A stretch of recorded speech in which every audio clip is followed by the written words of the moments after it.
সকাল সকাল নতুন একটি ভিডিও নিয়ে তোমাদের সামনে হাজির হয়ে গেছি। দেখে বুঝতেই পারছো আমার ঘরে ইধার কামাল উধার উধার কামাল ইধার করা হচ্ছে।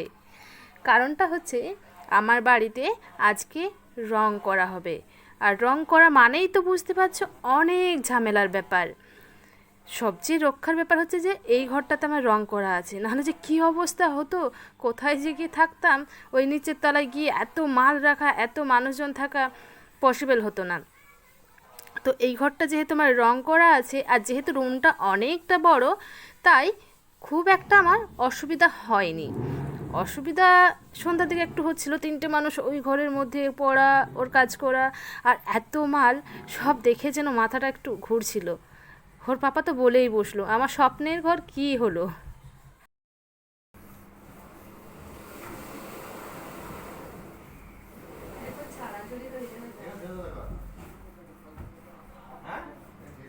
ও ঢোকানোর আগে ছাড়বো, তুমি এখন আপাতত এইদিকে ভরে রাখো, না ফালতু লেট হবে বুঝলো তোমাদের। দাঁড়াও, এটাও না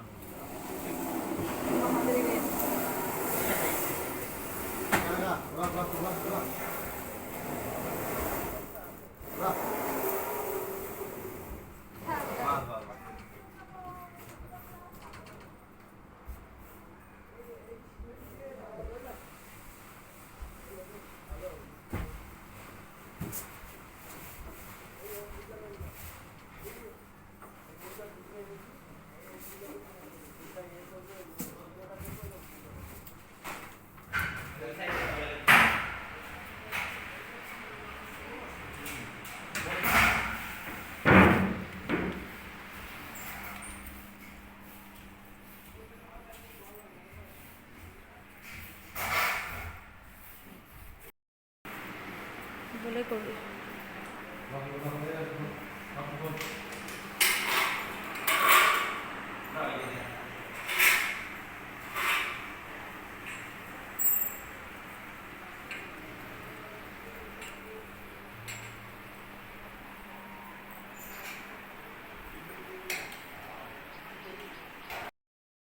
সব জিনিসপত্র একটা ঘরের মধ্যে ঢুকিয়ে দিয়ে আমি এখন রান্নাঘরে চলে এসেছি রান্না করতে।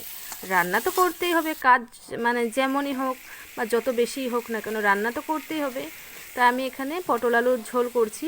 এখনও পর্যন্ত মাছ পাইনি, জানি না মাছ পাবো কিনা। যদি মাছ পাই তাহলে মাছ ভেজে এটার মধ্যে দিয়ে দেবো ভাবছি। দেখা যাক মাছ পাই কিনা, আপাতত এতটুকু তো করে রাখি।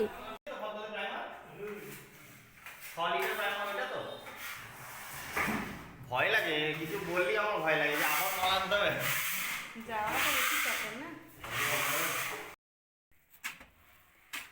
আর এখানে ছাদের কাজ হচ্ছে, ছাদে জল ছাদ করা হচ্ছে, তাই এই কাজটা এখানে চলছে।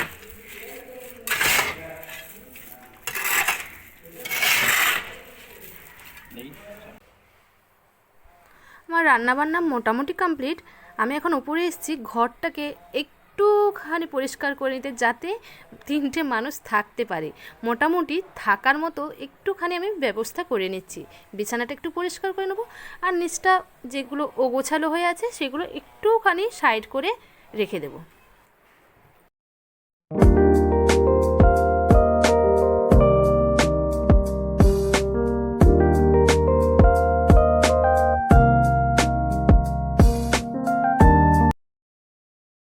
তো ভাবছিলাম মাছ আসবে না, ডিম ভেজে ভাত খেতে হবে, কিন্তু দেখো সৌভাগ্যবশত মাছ চলে এসছে, আর আমার মাছ কেনাও হয়ে গেছে। হ্যাঁ, আর এদিকে মাছ ভাজতে বসিয়ে দিয়েছি, কারণ আমার সব রান্না হয়ে গেছে, শুধু মাছটা হলেই হয়ে যাবে। প্রথমে ভেবেছিলাম যে পটল আলুতে ঢেলে দেবো, কিন্তু ভাবলাম না, একটু মাছের ঝোল করি। মাছের ঝোল খেতে খুব ভালো লাগে, শুধু মাছের ঝোল।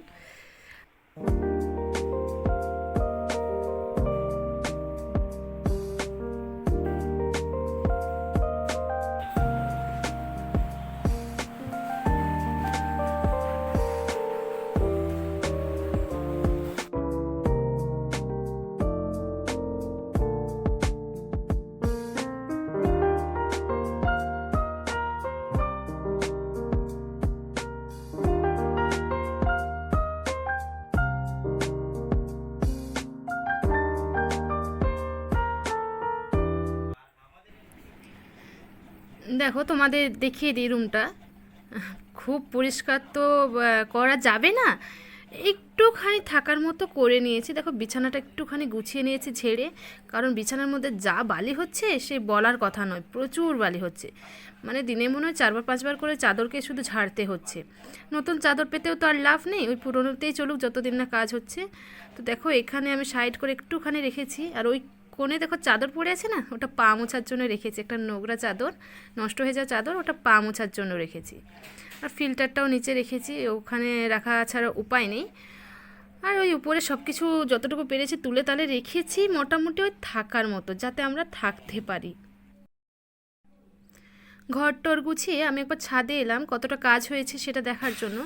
দেখো অনেকটাই ঢালাই হয়ে গেছে, মানে ঢালাইয়ের উপরে ঢালাই দেওয়া হচ্ছে, তার উপরে সেটা ডেটো করা হবে, মানে যেটা আমরা শান বলি সেটা করা হবে। তো সেই জন্য আমি একবার উপরে এলাম যে কতটা কাজ হয়েছে একবার দেখে আসি। আর এরকম কাজের অভিজ্ঞতা আমার নেই, মানে আমাদের ওখানে নেই বললেই চলে। এখানেই দেখলাম যে এরকম করা হয়, আমাদের ওখানে তো ছাদ করেই রেখে দেয়, এরকম জল ছাদ আমি সত্যি কথা বলছি আমি দেখিনি কোনো দিন।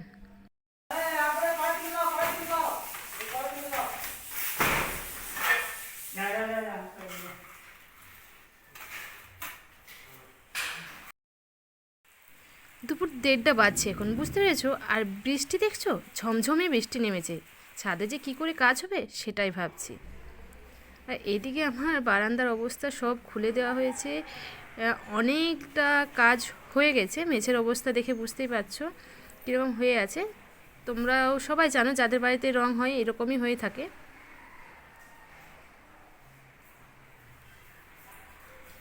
আর বৃষ্টি এখনও পড়ছে, থামেনি, তবে কম, পরিমাণটা কম। এবার ছেড়ে যাবে বলে মনে হচ্ছে। এখন একবার ছাদ থেকে ঘুরে আসি, বৃষ্টি থেমেছে তো, দেখা যাক কাজ টাজ কীরকম কী করছে জানি না, কি অবস্থা দেখি ছাদে। এই বাবা, ছাদের অবস্থা দেখো, ঢালাই থেকে যেন বালি বেরিয়ে গেছে, বুঝতে পেরেছো? এই বৃষ্টিটা হয়ে একটুখানি ক্ষতি হয়ে গেল।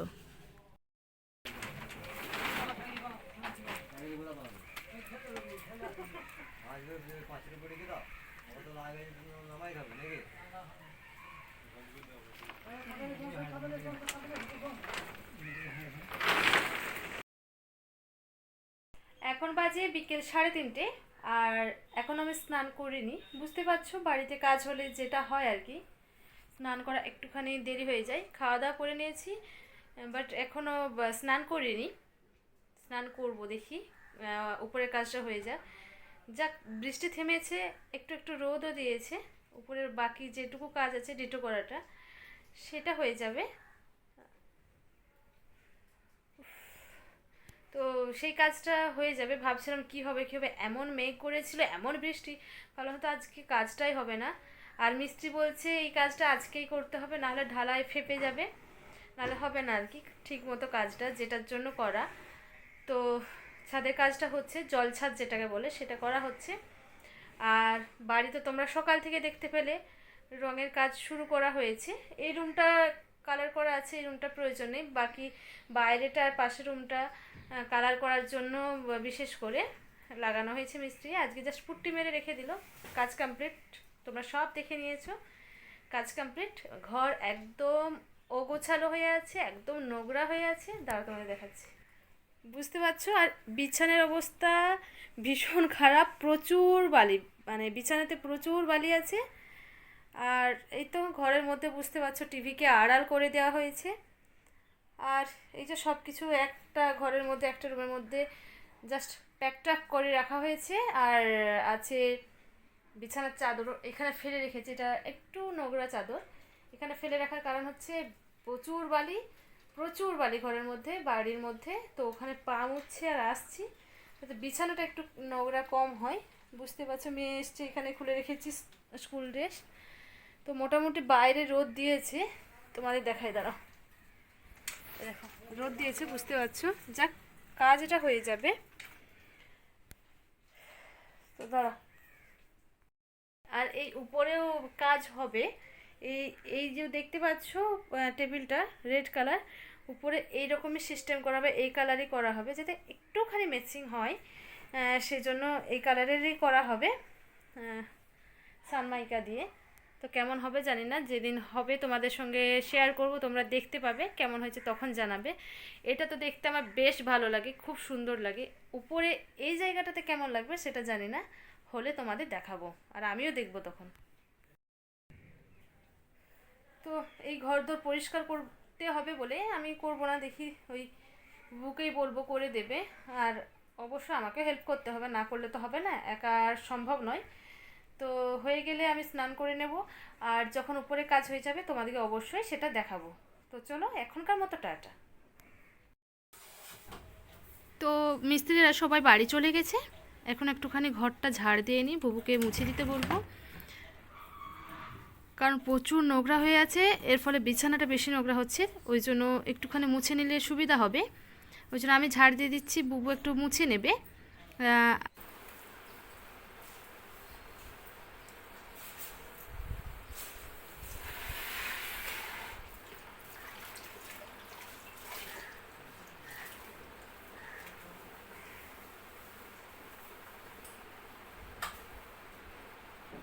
তো দেখো আমার স্নান করা হয়ে গেছে, সব কাজকর্ম কমপ্লিট করে আমি এখন স্নান করে নিয়েছি। তো ভিডিওটা এখানেই আমি শেষ করছি। ভিডিওটা যদি তোমাদের ভালো লেগে থাকে তবে অবশ্যই একটা লাইক কমেন্ট শেয়ার করে দেবে, আর যারা এখনও আমার চ্যানেলটিকে সাবস্ক্রাইব করোনি তারা অবশ্যই আমার চ্যানেলটিকে সাবস্ক্রাইব করে দেবে। তো এখনকার মতো টাটা, বাই বাই, সবাই ভালো থাকবে, সুস্থ থাকবে।